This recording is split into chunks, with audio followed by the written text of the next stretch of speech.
আসসালামু আলাইকুম সবাইকে। হৃদয় মাঝে হঠাৎ তুমি গল্পের 32 নাম্বার পার্ট। তো এতদিন এই গল্পটি একটু সমস্যার জন্য দিতে পারিনি, তো আজকে তাই একসাথে দুটি পর্ব দিলাম। প্রথমটি এখানেই পাবেন, আর দ্বিতীয়টির লিঙ্ক আমি কমেন্ট বক্স আর ডিসক্রিপশন বক্সে দিয়ে দিব, সেখান থেকে গিয়ে সবাই দেখে নিন। তো বেশি কথা না বলে চলুন গল্প শুরু করা যাক।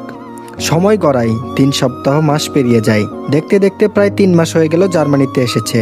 আজকে রাত 8টায় মায়ার ফ্লাইট, এখন বিকেল 3:30। সবকিছু প্যাকিং করা হয়েছে সকালেই। আলভি বড় বড় সুটকেস 3টা ড্রয়িং রুমে এনে রাখে, তারপর আবার রুমে ফিরে আসে। মায়া ওয়াশরুমে রয়েছে, শাওয়ার নিচ্ছে। আলভি নিজে ওয়াশরুমের ভেতরে প্রবেশ করে, শাওয়ার নিয়ে বেরিয়ে আসে দুজন। রোজকার মতোই আলভি নিজের মায়ের চুলগুলো মুছে হেয়ার ড্রায়ার দিয়ে শুকিয়ে দেয়, তারপর নিজের চুলগুলো শুকিয়ে নেয়। মায়ের চুলগুলো ব্রাশ করে খোপা বেঁধে দেয় নিজেই। আগে খোপা বাঁধতে পারতো না, এখন শিখে গেছে। যত্ন করে মায়ের চেহারায় ক্রিম লাগিয়ে দেয়, হাতে গলায় পায়ে লোশন দিয়ে দেয়। গোলাপি ঠোঁট জোড়ায় নিজেই লাইট লিপস্টিক লাগিয়ে দেয়, আর একটু ঝুঁকে ঠোঁট জোড়ায় বেশ অনেকগুলো চুমু খায়। মায়া ফেল ফেল করে তাকিয়ে আছে আলভির দিকে।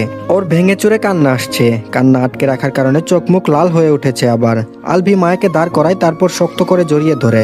আলভিকে জড়িয়ে ধরে ফুপিয়ে ওঠে মায়া। মায়া কাঁদলেও আলভি কাঁদতে পারছে না, ছেলেদের যে কাঁদতে নেই। একে অপরকে জড়িয়ে ধরে রেখেই অনেকটা সময় পেরিয়ে যায়। আলভির ফোনের রিং বেজে ওঠে। মায়াকে জড়িয়ে ধরে রেখেই বেডের কাছে এগিয়ে এসে ফোন হাতে তুলে নেয়। শুভ কল করেছে, রিসিভ করে কানে ধরে বলে, বল। শুভ বলল, কখন বের হবি? আলভি বলল 5টায়। শুভ বলল 5টা বাজতে আর 25 মিনিট বাকি আছে। আলভি বলল, ড্রয়িং রুমে সুটকেস রাখা আছে, ওগুলো তোর কারে তুল, আমরা আসছি একটু পর। শুভ বলল আচ্ছা। কল কেটে ফোন আবার বেডের উপর রেখে দেয়। আলভি হাত বাড়িয়ে টিস্যু বক্স থেকে টিস্যু পেপার নেই হাতে। বুক থেকে মায়ের মুখ তুলে গাল মুছিয়ে দেয়। টিস্যু ফেলে 2 হাত আগলে ধরে মায়ের মুখ। মায়া হেঁচকি তুলতে তুলতে আলভির মুখের দিকে তাকিয়ে থাকে। নিজের মুখে আগলে ধরে রাখা আলভির হাত দুটো শক্ত করে আঁকড়ে ধরে। চোখ দুটো দিয়ে ঝরঝর করে পানি গড়িয়ে পড়ছে। হাত দিয়ে আবারও গাল মুছিয়ে দেয় আলভি। মায়ের সারা মুখে অসংখ্য চুমু খায়। মায়ের কপালের সাথে কপাল ঠেকিয়ে চোখে চোখ রেখে বলে, কেঁদো না, তুমি কাঁদলে আমি নিজেকে সামলাতে পারবো না। মায়া কাঁদতে কাঁদতে বলে, তুমিও চলো আমার সাথে। আলভি বলল, যাবো তো, নতুন অফিসের কাজ শেষ হতে আর 2.5 থেকে 3 মাস সময় লাগবে। ওটা চালু হলেই আমি ফিরে যাব তোমার কাছে। 13 বছর অপেক্ষা করতে পেরেছো, এখন 3 মাস পারবে না? মায়া আলভিকে জড়িয়ে ধরে বলে, তোমাকে ছাড়া 3টা মিনিটও থাকতে পারি না এখন। 3 মাস কিভাবে থাকবো? আলভি বলল, চোখের পলকে 3 মাস পেরিয়ে গেছে, সামনের 3 মাসও চোখের পলকে পেরিয়ে যাবে। বাড়িতে তো সবাই আছে, আর কেঁদো না। মায়া বলল, তুমি একা একা কিভাবে থাকবে? আলভি বলল, একা একা থাকার অভ্যাস আছে আমার। সময় পেরিয়ে যাচ্ছে, রেডি হতে হবে, দ্রুত আসো। মায়াকে উঁচু করে ড্রেসিং টেবিলের সামনে এনে দাঁড় করায়। আলমারির ভেতর থেকে মায়ার বোরকা হিজাব মেকআপ বের করে দেয় আলভি নিজেই। বোরকাটা পরিয়েও দেয় নিজেই। টিস্যু বক্স থেকে আবারও টিস্যু এনে মায়ার মুখ মুছিয়ে দেয়। মায়া হিজাব বাঁধতে শুরু করে। আলভি আলমারি থেকে নিজের শার্ট প্যান্ট বের করে পরে নেয়। দুজন একসাথেই তৈরি হয়। মায়ের ফোন, পাসপোর্ট, ভিসার টিকিট আলভি মায়ের হ্যান্ডব্যাগে ভরে দেয়।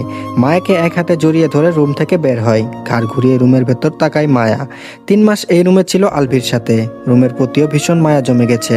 টুপটাপ করে আবারও চোখের পানি গড়িয়ে পড়তে শুরু করে। হাতে থাকা টিস্যু পেপার দিয়ে চোখের পানি মুছতে মুছতে নিচে নেমে আসে। ড্রয়িং রুমে কেয়ারটেকার দুজন, শুভ আর শুভর ফ্যামিলি ওদের অপেক্ষায় বসে আছে। সবাই একসাথে বাইরে বেরিয়ে আসে। কেয়ারটেকার দুজন আর শুভর বউ বাচ্চার কাছ থেকে বিদায় নিয়ে আলভির সাথে কারে উঠে বসে মায়া। শুভ ড্রাইভিং সিটে বসে। মায়া আরেকবার বাড়িটার দিকে তাকায়। নিজের বাড়ি থেকে বের হওয়ার সময় যেমন কান্না আসছিল, এখনো তেমন কান্না আসছে। ওদের দুজনের সবচেয়ে সুন্দর একান্ত সময়গুলো কেটেছে এই বাড়িতে। দুজনের ভালোবাসা খুনসুটিগুলো স্মৃতি হয়ে যাবে এখন। কার স্টার্ট দিয়ে ছুটে চলে এয়ারপোর্টের দিকে। 1 ঘন্টা সময় লাগবে এয়ারপোর্টে পৌঁছতে। আলভি এক হাতে মায়াকে নিজের বুকের সাথে মিশিয়ে রাখে। মায়া এক হাতে আলভির কোমর পেঁচিয়ে ধরে, অন্য হাতে আলভির হাত শক্ত করে ধরে রাখে। আলভি একটু পর পর মায়ের মাথায় চুমু খায়, গাল ঠেকিয়ে রাখে। মায়া এখন আর কাঁদছে না, চুপচাপ আলভির বুকে ঘাপটি মেরে আছে। এয়ারপোর্টে এসে পৌঁছেছে কিছুক্ষণ আগেই। ইমিগ্রেশনের জন্য এখন ভেতরে আগাতে হবে। মায়া আলভিকে ছাড়ছে না, শক্ত করে জড়িয়ে ধরেছে তো ধরেছেই, কোনোভাবেই ছাড়ছে না। ইমিগ্রেশনের সময় ঘনিয়ে আসছে। সবাই এগিয়ে যাচ্ছে ভেতরের দিকে। আলভি মায়ের মাথায় হাত বুলিয়ে থেমে থেমে বলে, মায়া পরি, শান্ত হও, দেরি হয়ে যাচ্ছে, ভেতরে যেতে হবে। 3 মাসই তো, দেখবে চোখের পলকে পেরিয়ে গেছে। শান্ত হও আর ভেতরে যাও। মায়া দুদিকে মাথা নাড়িয়ে বলে, আমার এখনোই দম বন্ধ হয়ে আসছে, তোমাকে ছাড়া 3 মাস আমি কিভাবে থাকবো?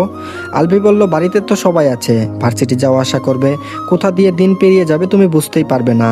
অনেক বোঝানোর পর আলভিকে ছেড়ে দেয় মায়া। প্যান্টের পকেট থেকে টিস্যু পেপার বের করে মায়ের নেকআপ একটু তুলে চোখ গাল মুছিয়ে দেয় আলভি। নতুন টিস্যু পেপার মায়ের হাতে দেয়। হ্যান্ডব্যাগ থেকে মায়ের পাসপোর্ট ভিসা টিকিট বের করে মায়ের হাতে দেয়। হ্যান্ডব্যাগটা নিজেই মায়ের কাঁধে ঝুলিয়ে দেয়। ট্রলি মায়ের হাতে ধরিয়ে দিয়ে ভেতরের দিকে পাঠিয়ে দেয়। এগিয়ে যেতে যেতে বেশ কয়েকবার পেছন ফিরে তাকায় মায়া। আলভি মুখে মাস্ক আর চোখে সানগ্লাস পরে ওর দিকে তাকিয়ে আছে। দুদিন এই দুজনের দৃষ্টি সীমানার বাইরে চলে যায়। 8টার পর আলভি চোখ মুছতে মুছতে এয়ারপোর্টের ভেতর থেকে বেরিয়ে আসে। পার্কিং এ দাঁড়িয়ে আছে শুভ। শুভকে দেখে সানগ্লাস পরে নেই আলভি। শুভ কারের ডোর খুলে দেয়। আলভি মুখে কিছু না বলে হাত দিয়ে পেছনের ডোর খুলে দিতে বলে। শুভ পেছনের ডোর খুলে দিতেই কোনো কথা না বলে সোজা কারে উঠে বসে আলভি। শুভ নিজেও কিছু না বলে ড্রাইভিং সিটে বসে কার স্টার্ট দেয়। আলভি মাহিরের ফোনে মেসেজ পাঠিয়ে দেয় মায়ের ফ্লাইটটা টেক অফ করেছে। প্লেন ফ্লাই করার পরেই আলভি এয়ারপোর্ট থেকে বেরিয়ে এসেছে। যতক্ষণ মায়া এই দেশের মাটিতে ছিল ততক্ষণ আলভি আগের মতোই দাঁড়িয়ে ছিল। প্লেন ফ্লাই করার পরেই বাইরে বেরিয়ে এসেছে। কার গেট পেরিয়ে ভেতরে প্রবেশ করে। আলভি কার থেকে নেমে সোজা বাড়ির ভেতর প্রবেশ করে। কোনো দিকে না তাকিয়ে নিজের রুমে এসে ডোর লক করে দেয়। মায়াহীন রুমে চারিদিকে নজর বুলিয়ে হাঁটু মুড়ে বসে পড়ে ফ্লোরে। এতক্ষণ ধরে আটকে রাখা কান্না এখন আর কোনোভাবেই আটকে রাখতে পারে না। মায়ের নাম ধরে ডাকতে ডাকতে দুই হাতে মুখ ঢেকে ঝরঝর করে কেঁদে ওঠে। আজকের মতো এত কষ্ট এই জীবনে বোধহয় আর অনুভব হয়নি। এত কষ্ট হচ্ছে যে ওর জান বেরিয়ে যেতে চাইছে। ভেতরটা ফেটে যাচ্ছে। অনেক কষ্টে এতক্ষণ নিজেকে শান্ত রেখেছিল শুভর সামনে। দুপুর 1টার পর নিজের পরিবারের সাথে দেখা হয় মায়ার। মাহিদ, মাহির, আলভি, আলতাফ মাহমুদ, সাথে আহনাফ মাহমুদও এসেছে মায়াকে নেয়ার জন্য। মায়া এগিয়ে এসে বাবাকে জড়িয়ে ধরে কে কেমন আছে জিজ্ঞেস করে। কুশল বিনিময় শেষ হতেই মাহিরের ফোনে রিং বেজে ওঠে। আলভি ভিডিও কল করেছে। মাহির কল রিসিভ করে ফোন মুখের সামনে ধরে। ফোনের স্ক্রিনে ভেসে ওঠে আলভির শুকনো মলিন মুখ। আলভি বলে মায়া পৌঁছেছে? মাহির বলল হ্যাঁ, মাত্র আসলো আমাদের কাছে। আলভি বলল ওর কাছে দাও। মায়ের কাছে ফোন দেয় মাহির। মায়া ফোনের স্ক্রিনে তাকিয়ে আলভির মলিন চেহারা দেখতে পায়। মায়ের চোখ দুটো পানিতে টইটুম্বুর হয়ে যায়। আলভি মায়ের চোখ দুটো দেখেই বুঝতে পারছে একটু আগেও মায়া কেঁদেছে, এখন আবার কেঁদে দেবে। আলভি জড়ানো গলায় বলে কেমন আছো? মায়া কিছু না বলে ফোনের স্ক্রিনে তাকিয়ে থাকে। আলভি আবার বলে খারাপ লাগছে? মায়া একটা কথাও বলতে পারে না, শুধু দুদিকে মাথা নাড়াই খারাপ লাগছে না। ফোনের স্ক্রিনে তাকিয়ে থাকতে থাকতে কেঁদে ওঠে মায়া। আলভি কল কেটে দেয়। মাহির বোনের হাত থেকে ফোন নিয়ে এক হাতে বোনকে আগলে ধরে এয়ারপোর্ট থেকে বের হওয়ার জন্য আগায়। সাথে বাকি 3জনও আগায়। আলভি মেসেজ পাঠিয়েছে বাড়িতে গিয়ে ফ্রেশ হয়ে মায়াকে কল করতে বলেছে। আলভি বেড থেকে নেমে দাঁড়ায়। সারা রাত ঘুমোতে পারেনি। চোখ বন্ধ করলেই এয়ারপোর্টের দৃশ্যটুকু চোখের সামনে ভেসে উঠছে। এতদিন কাটানোর স্মৃতিগুলো ভেসে উঠছে। গা মেজমেজ করছে এক রাতেই। একটুও ভালো লাগছে না। মায়ের কান্না দেখে ওরও কান্না আসছে। অফিসে যাওয়ার জন্য তৈরি হয়ে বসেছিল এতক্ষণ। শুভ আসছে আলভির রুমে।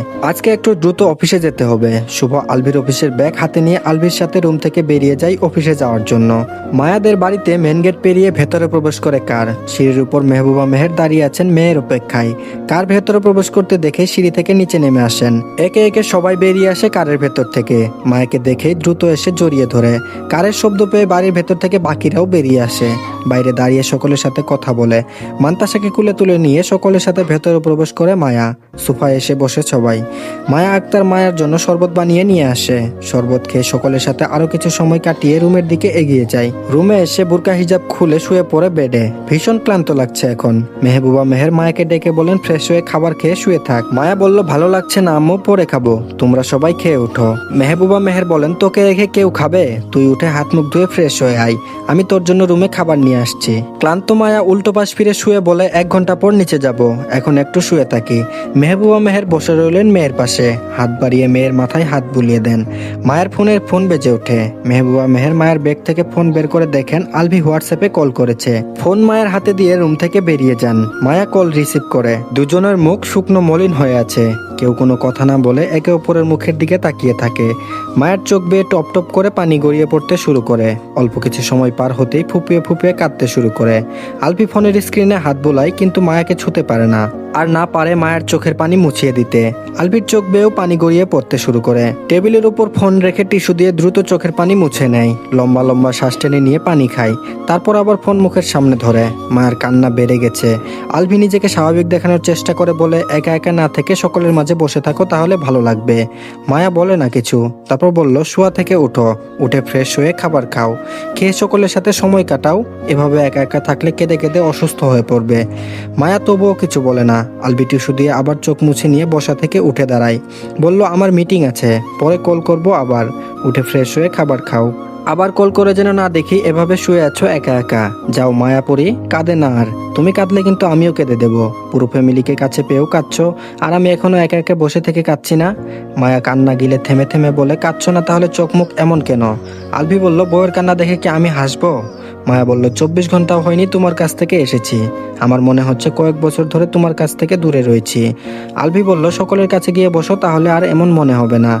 রাখছি, মিটিং শেষ করে কল করব আবার। আলভি কল কেটে দেয়। মায়া ফোনের ওয়ালপেপারে থাকা আলভির ফটোর দিকে তাকিয়ে থাকে এক দৃষ্টিতে। দুই চোখ বেয়ে জোর জোর করে পানি গড়িয়ে পড়তে শুরু করে। আবার কেমন দম বন্ধ হয়ে আসছে, অস্থির লাগছে। বারবার আলভির কাছে ফিরে যেতে ইচ্ছে করছে। প্রিয় মানুষের কাছ থেকে দূরে থাকা এত কষ্টদায়ক কেন? 32 নম্বর পর্বটি এই পর্যন্তই। আশা করছি সবার কাছে ভালো লেগেছে। আর 33 নম্বর পর্বটির লিঙ্ক আমি আমার কমেন্ট বক্স আর ডিসক্রিপশন বক্সে দিয়ে দিব, সেখান থেকে সবাই গিয়ে দেখে নিন। আর অবশ্যই সেই চ্যানেলটিকেও সাবস্ক্রাইব করে দিবেন। ধন্যবাদ সবাইকে।